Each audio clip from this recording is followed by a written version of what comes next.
into. So chapter 1, EMS system.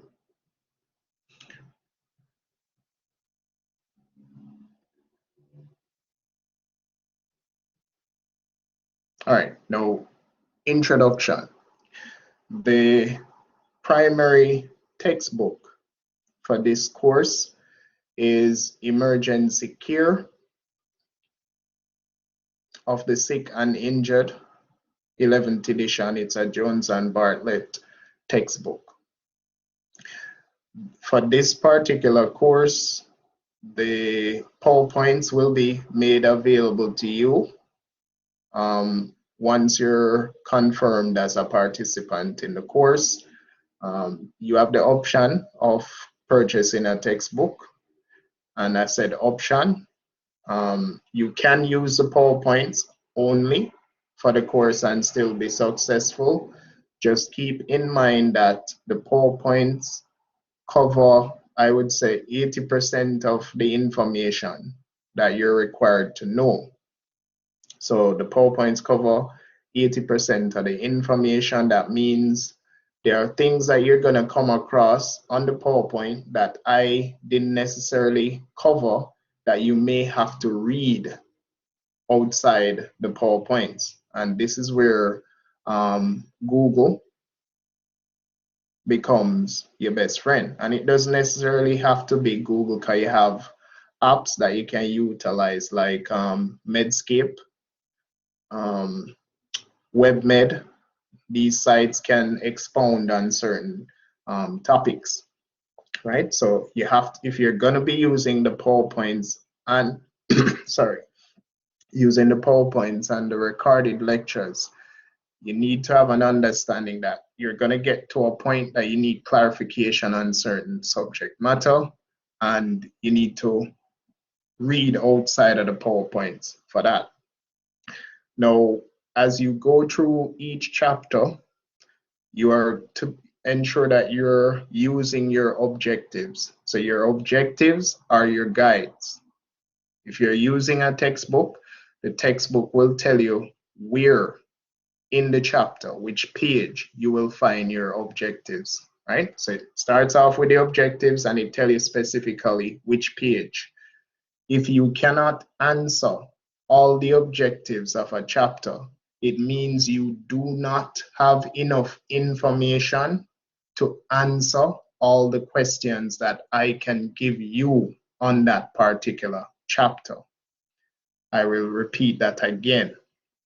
If you cannot answer all the objectives of a chapter, it means you do not have enough information available to you to answer all the questions that can be asked for that particular chapter. Use your objectives as a guide. So we're not reading a magazine. We have to have a structure to how we are going to study for this course. All right, so the text is a primary resource for the Emergency Medical Technician EMT course. Where necessary, you can go outside to get clarification. EMS is a system, right? So it's a well-organized system. And basically, it's an emergency response system or structure that is set up to receive information based on a medical or traumatic emergency via a central dispatch. The central dispatch processes that information and then decides what is the most appropriate response needed, whether it's fire, police, or ambulance response in the form of basic life support, or ambulance response in the form of advanced life support, or critical transport. And this chapter will look at the key components of that system. So course description, EMS system, a team of healthcare professionals that provide emergency care and transport. It is governed by state laws. After you complete this course, you are eligible to take either the National Registry of EMTs exam. So in the States, they have what's called the National Registry exam. Or you can be required to take a state certification exam or licensing exam. The national registry in the States for EMTs is really for EMT1 to move from one state to another, and they're kind of cutting that out now and focusing more on the state certification. Now, in the past, we used to offer the national registry to EMTs after they complete the course, but that's no longer available. It doesn't mean that you cannot complete the national registry exam. So there's a way to complete that, and I mean, if you're interested, we can discuss that. Just keep in mind that it makes sense to obtain the national registry if you plan to migrate. So if you don't plan to migrate to the States, it's going to be difficult for you to maintain it while still in Jamaica. So if you're gonna migrate to another state, then it makes sense to get the national registry, because you won't be eligible for the state board until you have that certification. After you pass this exam, you are eligible to apply for state license. Some states grant license, some grant certification. Now, most states have 4 training and licensure levels. You have emergency medical responder, which is an EMR. You have emergency medical technician, which is the level that you all are going to be trained at. And you have the advanced emergency medical technician, and then you have the paramedic. These are the 4 levels of EMS responders that are regulated in the United States of America. There are levels outside of that. So you have critical care paramedics, right? You have EMT-C, which is a EMT-C, a EMT that has done additional training in cardiac care, but these are not regulated or license structures, right? So you can't get licensed for that. Now, the EMR. The EMR is the first person to make contact with the patient that has some level of medical training that can provide life-sustaining care until an ambulance response is available. The emergency medical responder is usually police officers. It can be park rangers, firefighters. Now, the emergency medical responder functions primarily outside of the ambulance. So they function outside of the ambulance. What does that mean? It means that an EMR should never be responding on an ambulance. An EMR should not be responding on an ambulance unless they are assisting an EMT, AEMT, or paramedic. So they shouldn't be on an ambulance responding, and they are the lead responder. They should be assisting. Their function is primarily outside. Mr. Sewell, if you're not hearing me clearly, it's a connection issue on your end, not on my end. So that's the EMR. Then you have the EMT, which is the level that you are going to be trained at. So an EMT has training in basic life support, and the term BLS is used very loosely around the world because persons tend to associate associate BLS with CPR and defibrillation.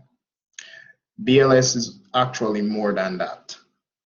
So an EMT has training in basic life support, and some of the skills include the use of an automated external defibrillator, airway adjuncts, assisting patients with certain medication, proper assessment of patients with suspected spinal injury, assessment of patients with certain medical or traumatic emergencies.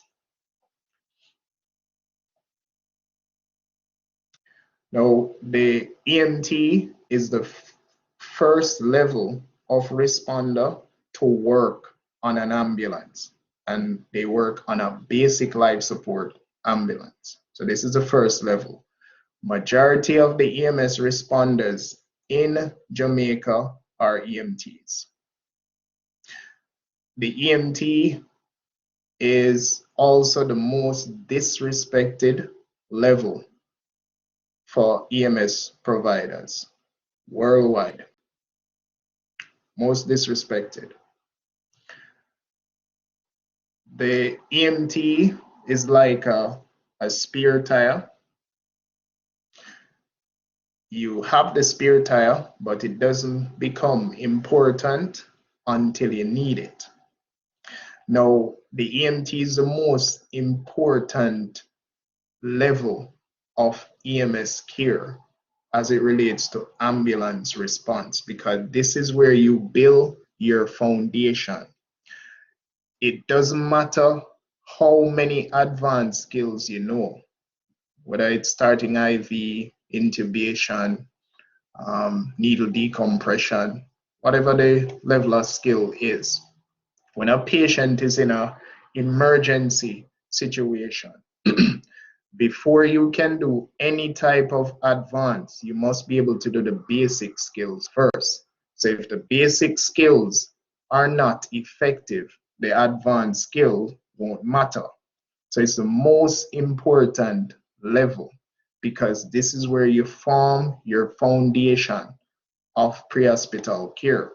All of that foundation is built here. And if you have a terrible foundation, then you're going to provide terrible care in the field. If you have a solid foundation, you're going to provide good care, and eventually it's easy for you to transition to a higher level.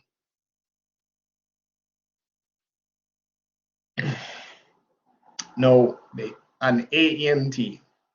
An AEMT is an EMT or emergency medical technician who has done specific advanced levels of training, or training in specific areas of advanced care. Some of these advanced areas include intravenous IV therapy, so they can start IV lines, they can give a limited amount of emergency medications, whether directly or assisting a patient, right? And they can do, they can utilize specific advanced airway equipment. We don't have a lot of AEMTs in Jamaica. The truth is, the AEMTs that I've trained, they tend to not hang around in Jamaica. They tend to either migrate to become paramedics or end up somewhere in the Caribbean. But outside of the Jamaica Fire Brigade, majority of the AEMTs I've trained are no longer in the island. Now, a paramedic, which is still an EMT, so a paramedic is still an EMT, but it's an EMT who has completed extensive advanced life support training. And it includes advanced airway management, multiple procedures, right? Emergency pharmacology, they can do dynamic and static cardiology or cardiac monitoring, and they have other advanced assessment or treatment skills. So it's the highest level of EMS responders.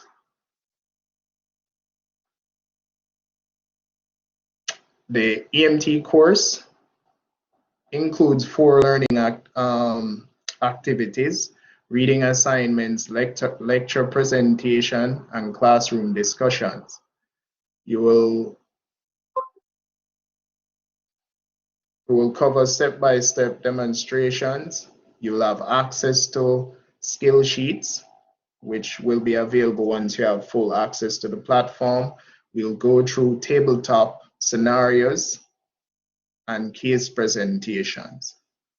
So we will go through tabletops online, and if you're not comfortable with a tabletop scenario, you're not going to be comfortable with the hands-on skills. So you need to get to a point that you're comfortable with your tabletop scenarios, then we take it to the face-to-face. Now, the EMT training focus and requirements. EMTs are the backbone of EMS system in the United States.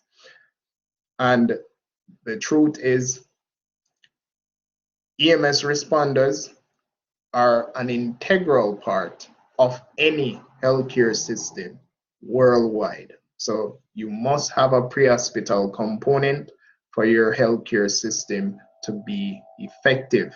You cannot have one without the other. So you can't have EMS and then the definitive care in the hospital is poor. And you can't have good access to definitive care in the hospital with no access to pre-hospital care. These are 2 connected healthcare systems. So they assist each other. EMTs provide emergency care to the sick and injured. Some patients are in life-threatening situations, others require only supportive care. And the truth is, majority of the calls will be routine. They tend to be routine transport, and every now and then you get an emergency. But the course is going to teach you to be prepared for the worst, which is the emergency. Now, it's very important that as you go through this course, don't approach a course like you're studying to pass an exam. Do not approach the course with that attitude.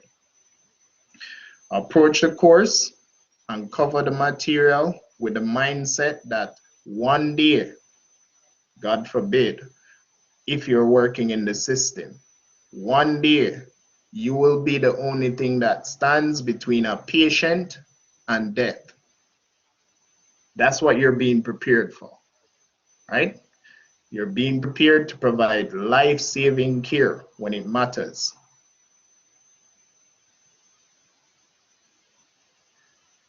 Some subjects discussed will include sizing up a scene, patient assessment, treatment, packaging, and EMS as a career.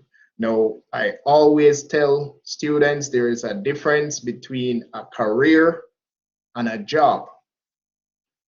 When I went into EMS, it was for a job. It was my first job. It was just a paycheck for me. That's all it was a paycheck. And it was my first job as well. So I started to work with Deluxe Ambulance Service, which was the first private ambulance service in Jamaica.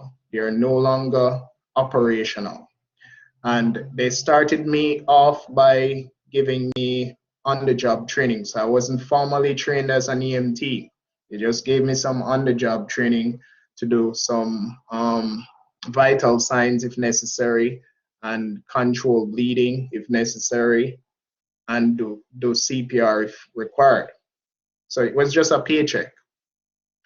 It became more than that for me when there was an incident with my grandmother, right? So I was scheduled to do a 16-hour shift, got up in the morning to leave for work, went into my grandmother's room.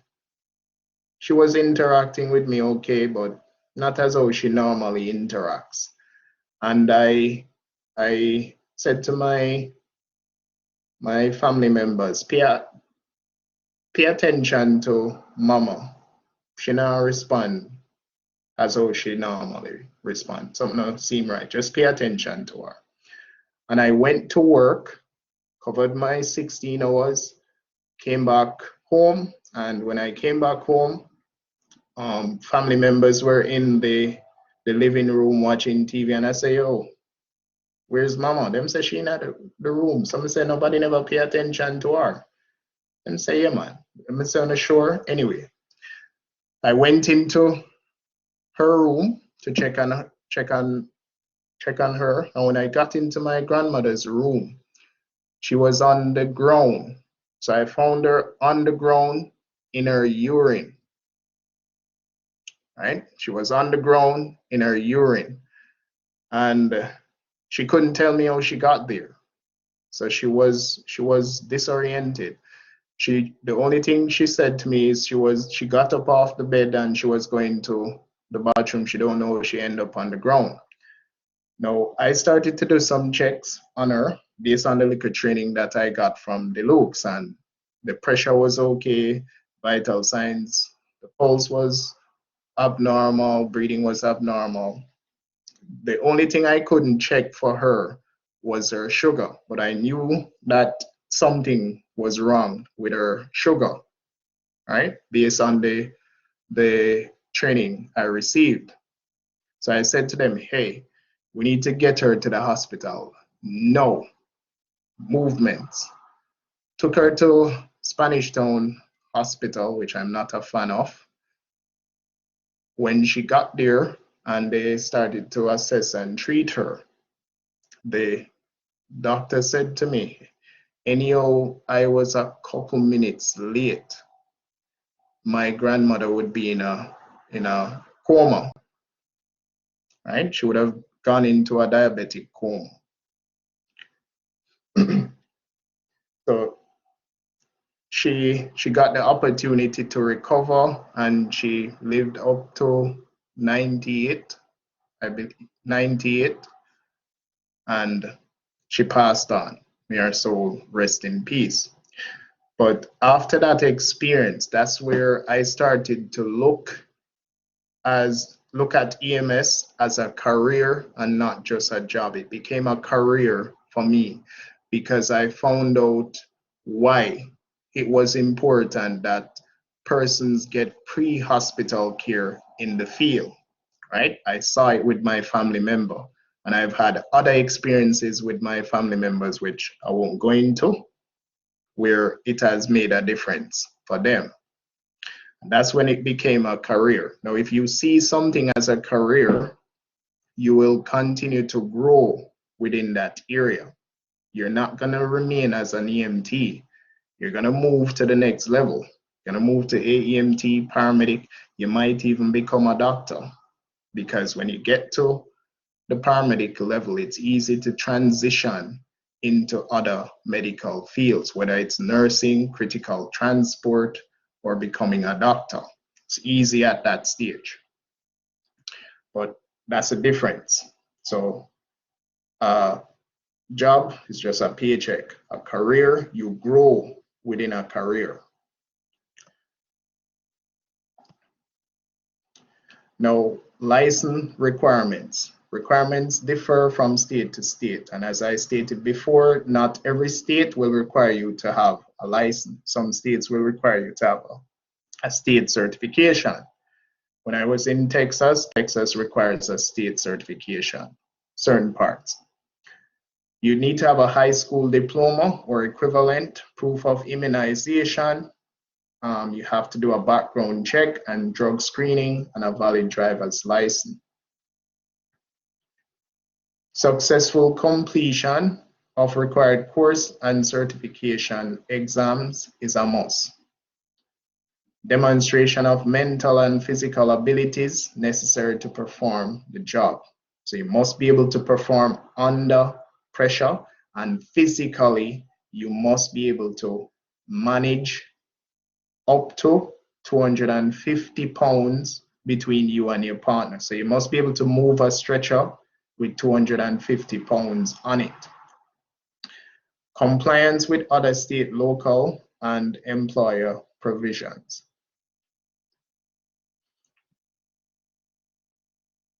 All right. The Americans with Disability Act prohibits employers from failing to provide full and equal employment. You can read up on that. Not going to go too much into it. It's not something that is specific to Jamaica. Now, the history of EMS, origins. So EMS as it exists in the United States currently actually started from the war, right? So it started where they had volunteer ambulances in World War I, and they weren't doing much at that time, right? Strap on a tourniquet, probably give some morphine. Then it evolved to field care in World War II, where they had more training to provide certain level of care in the field. And then that evolved to what is referred to as a field medic, right? So we have a properly trained field medic, and you have helicopter evacuation to a field hospital in the war zone. Now, while EMS was evolving as a result of the wars, back home in the United States, nothing existed, right? So back home, nothing existed. And research was done, and the research identified that a lot of persons were dying back home in the United States from motor vehicle accidents in comparison to the soldiers that were being killed in the wars. So they realized that something needed to be done because the EMS response did not have any type of consistency or regulation. So in some areas, fire was doing it. In others, you have to put somebody in a taxi. In other areas, a hearse come for the person. So it wasn't specific, it wasn't organized, it wasn't regulated. And a paper was printed, the white paper, it is known as Accidental Death and Disability, the Neglected Disease of Modern Society. And it highlighted all the inefficiencies in EMS response in the United States, and they had to now regulate it. And this is where the government made a decision to create a structure, Department of Transportation, to put out a curriculum, right?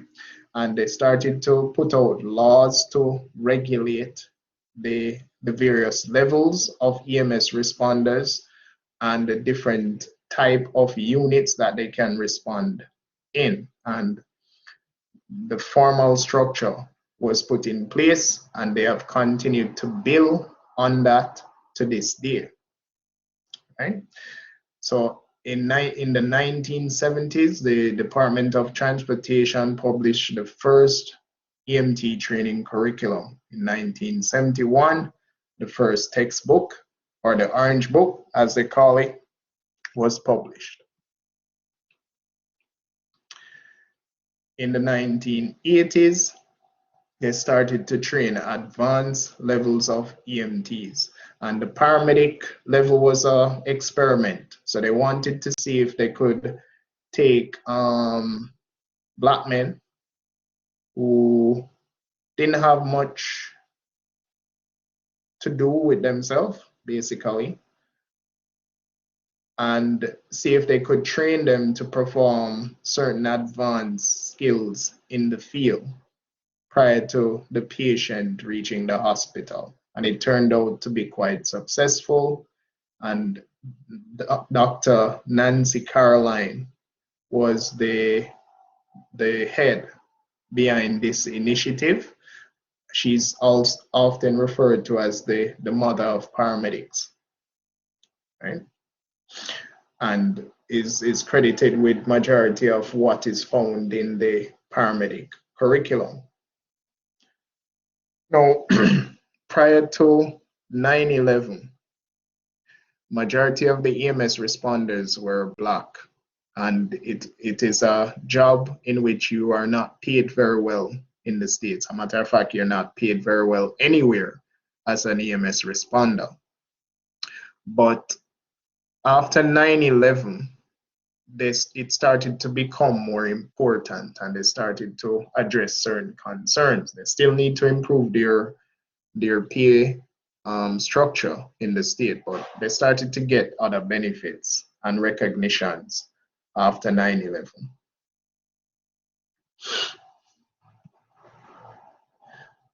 Now, levels of training. Federal, you have the National EMS Scope of Practice Model, provides guidelines.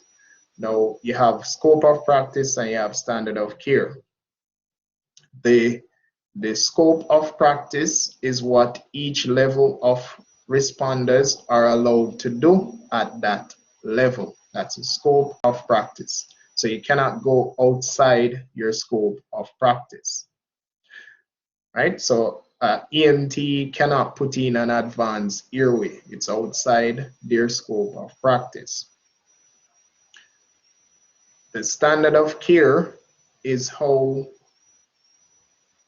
the skills that you are taught must be performed at your level. So how I teach you to use a basic airway adjunct, if you go anywhere else in the world, is the same way EMTs will do it. That's the standard, and you cannot do it below that standard. All right, now state level, laws regulate EMS operation. At the local level, you have at the local level, you have medical director who provides oversight and support. And the medical director is the link between EMS providers and the rest of the healthcare community. As EMS providers, we do not function independently, right? We don't function independently. We function as an extension of the, we function as an extension of the physician's arm in the field, and of emergency physician with EMS experience usually assumes the role of a EMS medical director. So this is an ER physician who has done training in EMS or was an EMS responder prior to becoming an ER physician. And they will provide direct online guidance or indirect via standing orders. So it can be a written order, or it can be you talk to them directly to get guidance. The medical director can limit the scope of practice for EMTs, but they cannot add to the scope of practice. In other words, the medical director cannot give you a skill that is outside your level of training, but they can limit the amount of skills that you're allowed to do at your level.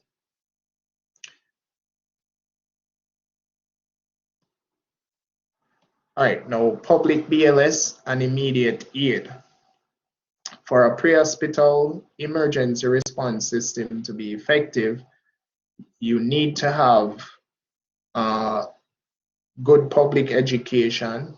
You need to have persons within the public trained in first aid, and you need to have a proper dispatch system.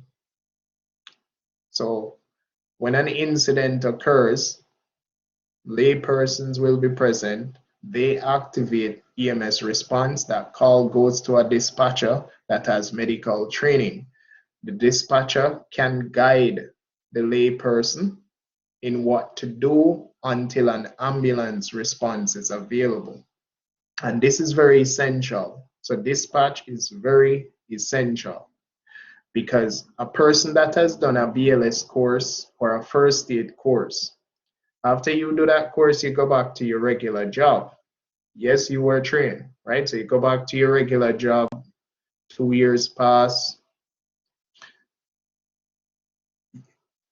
or within the 2 years, I should say, because you're supposed to renew it every 2 years. Within the 2 years, let's say 1 year pass, an incident occurs. You have not been using these skills. So if you attempt to do the skills, it's not going to be done effectively. But if this person that did the course 1 year ago contacts an EMS dispatch, that dispatcher can refresh the knowledge, right? So the person call and say, I'm first aid trained, this guy is bleeding from his leg. It's pretty excessive. The dispatch, I have first aid training, but I'm a bit rusty. No problem, I'm gonna guide you. So dispatch system is essential. Now, my issue with Jamaica is there is a lack of public education, and the persons who are doing first aid training are not doing the training properly. So you cannot teach somebody first aid and you don't teach them about the role of a EMS component, because you're doing first aid until EMS is available. You're not doing first aid and take up the person and move them. That's dangerous. And there is less emphasis on skill in Jamaica based off what I've seen, right? They don't allow these persons to do a lot of hands-on, which is very important to our setting, extremely important,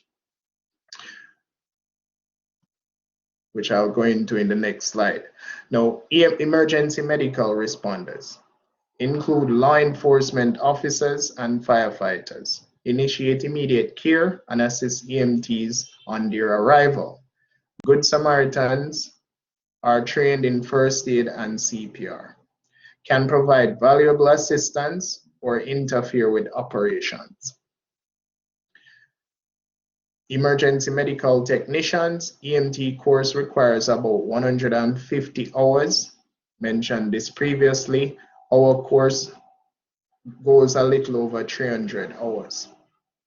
The EMT has knowledge and skills to provide basic emergency care.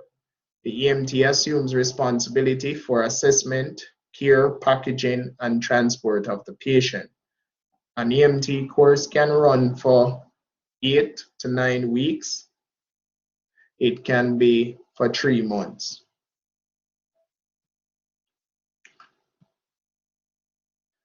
Advanced emergency medical technicians training adds knowledge and skills in specific aspects of ALS, including IV therapy, advanced airway adjuncts, and administration of limited number of medications. The paramedic and the advanced EMT course, you're looking at 3 months full-time, 6 months part-time.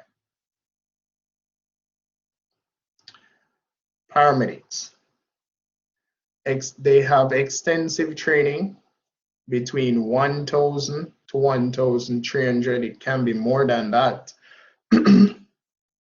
So 1,000 to more than 1,300 hours in classroom and internship.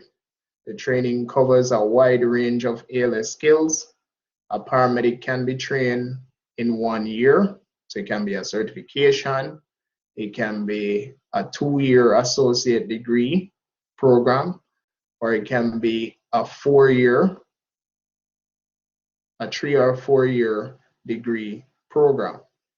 Now, regardless of the length of time that the training takes, in the first 1 to 2 years of any paramedic program, you will cover all the core skills that you need to know to function effectively as a paramedic in the field. The purpose of the degree paramedic course is for paramedics to get credits or meet the requirements to transition to other degrees, right? So a paramedic that wants to go into nursing, they would be required to have a paramedic associate degree. They want to go into medicine, they have to have they can do it from 2 years, an associate, or a 4-year program.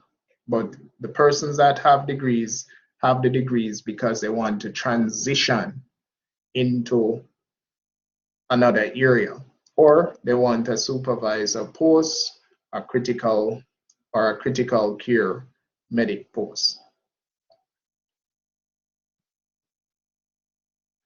All right, now an EMS system has 14 components: public access, clinical care, medical direction, integration of health services, information systems, prevention, EMS research, communication system, human resources, legislation and regulation, evaluation, system finance, public education, education system. So all of these 14 components are necessary for this response to be effective.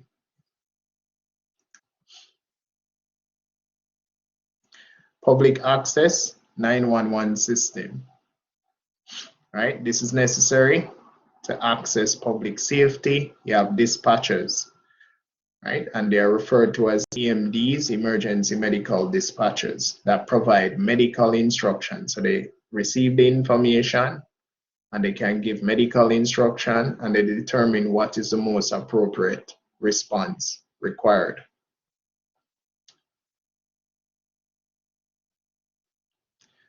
All right, then we have the clinical care aspect. This describes the pieces of equipment and the scope of practice.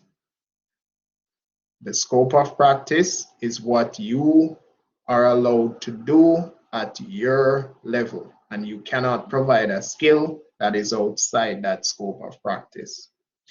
And EMTs need to be familiar with their service area. So you need to be familiar with the persons within your community, and they need to be educated in terms of what your role is going to be in a emergency situation.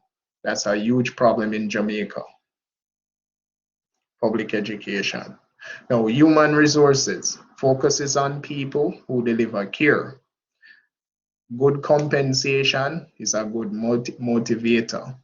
Interaction with other members of the medical community is a must. So you need to be able to interact with other persons within the medical community, which means you have to display a certain level of professionalism, right?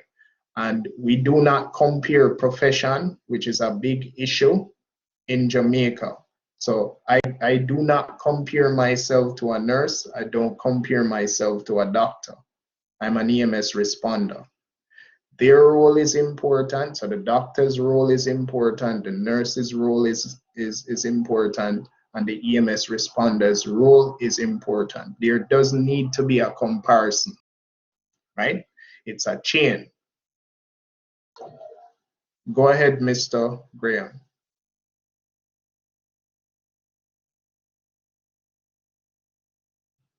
Mr. Graham?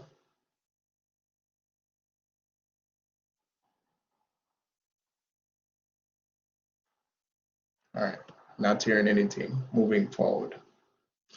Efforts are underway to allow EMS providers to move from state to state. All right, now medical direction, a very important component of any EMS response system. I'm not hearing any echoing on my end, and I don't see any mics open, so I don't know what's going on your end. If you're hearing echoing, Mr. Graham, I've said this before, do not log in on 2 devices. That's why it's echoing. Y'all need to pay attention, you know. Do not log in on 2 devices. Is everybody hearing me clearly now? Just raise your hand, please. Yes, sir. We're in the clear. Good. I will repeat, do not log in on 2 devices. It's a large group, so I can't be stopping my lecture to see if a person's mic is open or they are logged in 2 times. All right. And for me, it's 3 strikes and you're out. All right, let us continue. So a medical director's role is extremely important. So you can't have a EMS system without a medical director. No company should be sending out persons on an ambulance without a medical director, because we function as an extension of the medical director in the field. We're operating on the medical doctor's license. And your medical director can provide online or offline, right? So online, you're having issues with a particular call and you need guidance, you call them directly. Standing order, written document that says, okay, if your patient don't have a pulse, not breathing, do CPR, use the AED until ALS is available.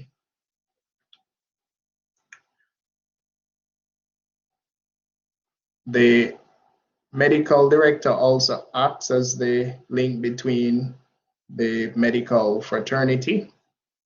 Mentioned this already. You can get offline or online direction. All right, now legislation and regulation. Training protocols and practices follow state legislation. So EMS operation must be governed. It cannot function independently. There must be guidelines, protocols, and laws that govern the operation. Senior EMS officials handle administrative tasks such as scheduling, personnel, budget, purchasing, vehicle maintenance. All right, now integration of health services. Pre-hospital care is coordinated with hospital care. Both are connected. You cannot have one without the other. I've mentioned this before. So if there's an incident, no dispatch is available, and persons take it up on themselves to put this person in a vehicle and carry them to the hospital. They might turn up still breathing, they might not. When that person is handed over to the doctors and nurses, they will have to do the basic care that should have been started in the field. So they have to start the basic care first.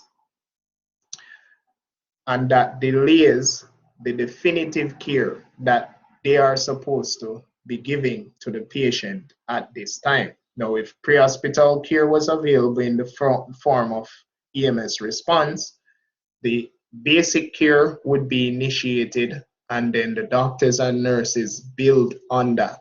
So the patient's chance of surviving improves significantly. So pre-hospital care is continued in the emergency department. Integration ensures comprehensive continuity of care for the patient. All right, now EMS systems collaborate with hospitals to improve treatments for patients with heart attacks, trauma, and stroke. So there are special protocols that are initiated for these patients in the field. All right, now mobile integrated healthcare. It's a new method of delivering healthcare. It utilizes the pre-hospital spectrum. So what this basically is, there are some patients that will have chronic illnesses or chronic complications from injuries, but they don't necessarily need to be in the hospital, right? But based on the health condition or the disability, they need to be checked upon on a daily basis to make sure that they're taking medication or they are stable. And this is where mobile integrated healthcare comes into play. And they're using a lot of paramedics for this purpose. So the paramedics goes in, check up on the patient, make sure everything is okay, medication is being taken appropriately. If there's anything significant, then they transport the patient to the hospital.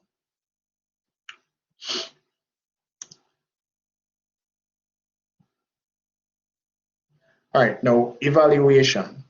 The medical director is responsible for maintaining quality control, continuous quality improvement, reviews, and audits the EMS system. Very important task for the medical director. Refresher training or continuing education is a must. So you can't do the EMT training and then that's it. And that is a common trend in Jamaica. Some persons have done their training 10, 15 years ago and have never done a refresher and are out there functioning as EMTs. And then we wonder why it is that we don't get the respect that we deserve. Now, persons who, excuse me a second.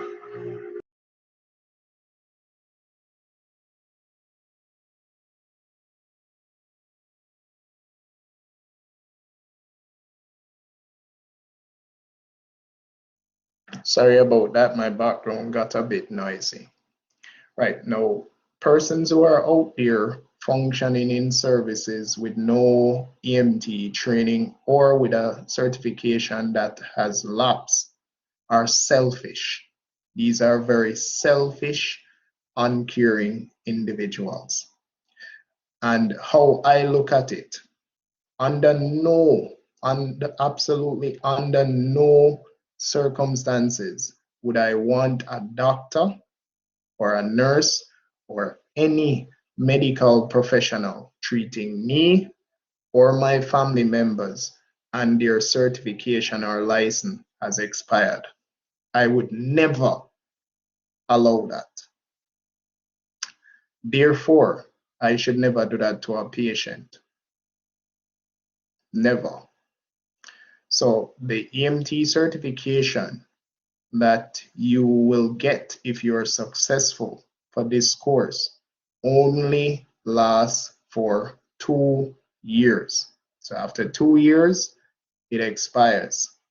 You are required to do a refresher training or recertification course in order for that certification to be renewed for you to be legally functioning as an EMT. So if your certification has expired and you're out there providing EMS care in the field, it's illegal. Right? Now, if you're constantly doing refreshers and continuing education, that promotes consistency in the type of care you're delivering. If you're not up to date, errors will occur. If errors occur in patient care, patient suffers. Go ahead, Mr. Roberts. You have a question? Yes, sir. You say this certification will be expired in 2 years, right? So do we have Correct. to wait exactly for the 2 years to come to get recertified or do the refresher test? Or we can do it like say like we don't say 6 months leave, we can come 6 months before it up. So that we don't have a period there where we are uncertified. Okay, I understand the question you're asking. Mute your mic.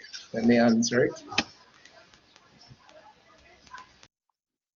All right, so I understand the question you're asking, and the response to that is you can't wait until your certification has expired to do research. So that would be the answer to your question. So you need to know when the date for your certification expires. So let's say it expires in June, right? So you know that June 2021, your certification is going to expire at the end. At the beginning of 2021, you need to get in touch with us. So you need to get in touch with PHEMS and find out when is the earliest recertification before the 20th. Sorry, before June. And you need to get your certification done within that timeline. So the preparation need to start, as you stated, a couple months out, right? But you need to get that information from PHEMS to find out when the recert is scheduled. And we schedule recertifications throughout the year, right? And the recertification process is 1 week. Now, it is your responsibility. You have made the decision to obtain the qualification. You must do what is required to sustain it. There's no exception. So there is no exception for this in any area of medicine, and it should never be acceptable, right? But it seems to be a trend that is acceptable, and the reasons for not recertifying are often ridiculous, right? So they're often really ridiculous. Now, information systems used to efficiently document the care that has been delivered. Information can be used to improve care. So you can use this data to conduct research to see what is working, what is not working, what needs to be improved. And that means that the data must be captured properly. It can help determine the average on-scene time for trauma patients, the need for educational sessions, and national trends. All right, now, money. EMS takes money. It is an expensive system to run. It's not cheap. The average call in the States will run from anywhere to 5,000 US to 25,000 US. So it's not cheap. It takes money, and it can be government funded, or it can be a private service where the service is offered and persons pay for the service through their insurance.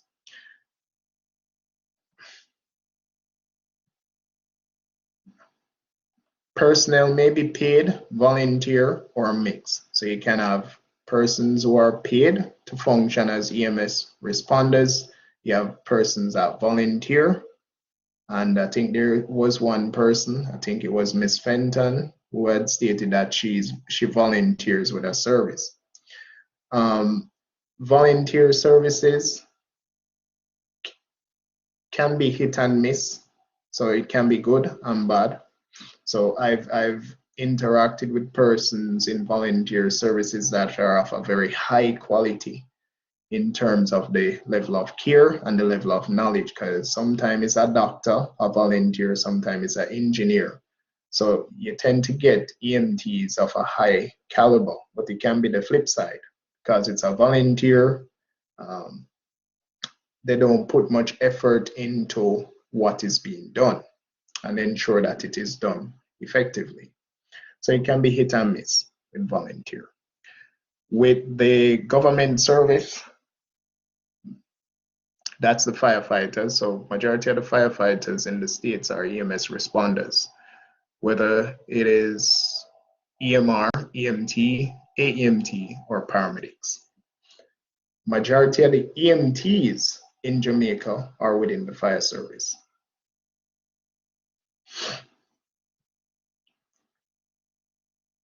No, and then you have private, which you function as an EMT and the company pays you. Private companies tend, I'm not saying that you don't have good private companies. You can have a private company that is putting out good quality in terms of response and management. And you can have a private service where it's all about money. All they care about is the money and not necessarily the quality of care.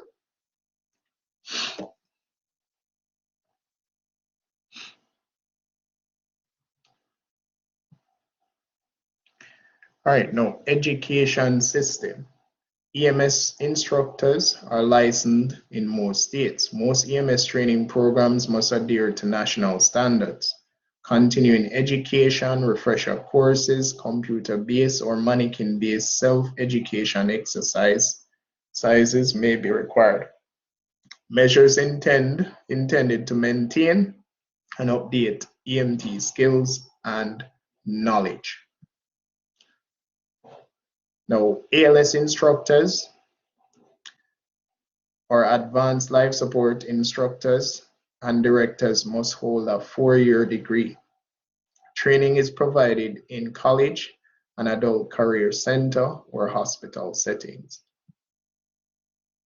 All right, now prevention and public education, very important. Prevention and public education. 2 components of EMS system with a focus on public health. The emphasis is on prevention. So prevention will always be better than cure, right? However, even with the best preventative measures, things can happen. And when things happen, we go into more of a reactive mode. When we go into a reactive mode, the response must be of the highest standards. We cannot have gaps in the response. EMS works with public health agencies on primary prevention and secondary prevention. All right, now EMS research. Research is important to any area of medicine. So research drives medicine. And in EMS, when it started many years ago, there wasn't a lot of research guiding what was being done in the field. That has changed over the years, and we have definitely moved towards evidence-based practice. So research is essential to the development of an EMS system. That is very lacking in Jamaica. So there's not a lot of research in EMS operations in Jamaica. And EMS responders can help in gathering information that drives research. Now, roles and responsibilities of the EMT. Keep the vehicle and equipment ready.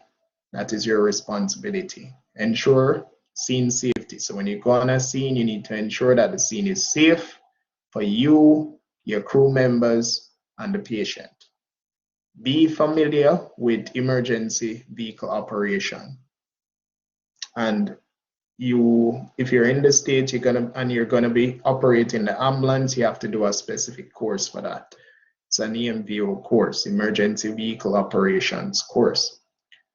The course can be done here, but it's only one person currently in the island that can offer that training with the proper certification. It's not me, right? It's Khalil Barnett.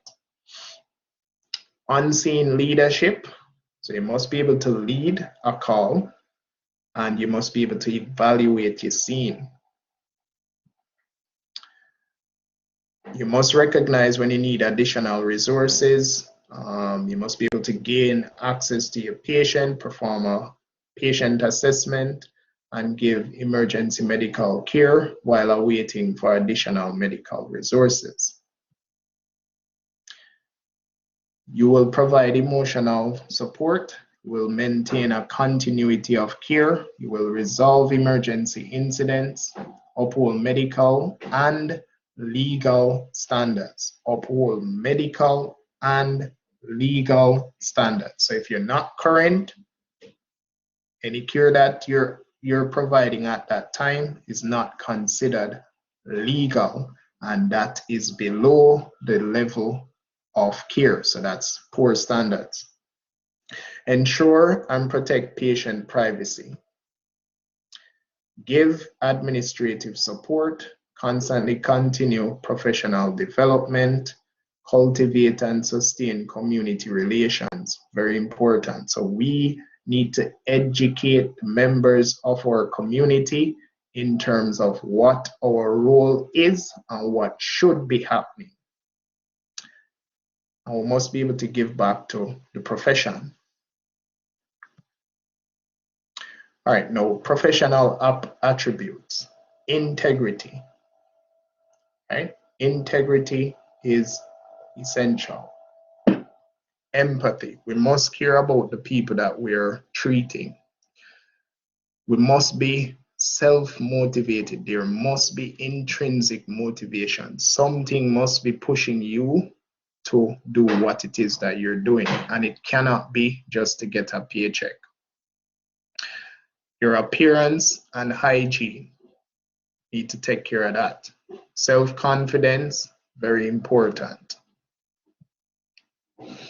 Time management, absolutely essential.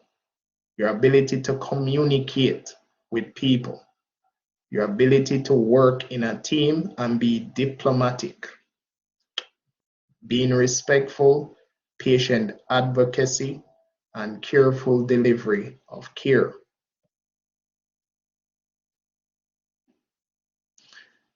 Every patient is entitled to compassion, respect, and the best care. So we will do no further harm to the patient.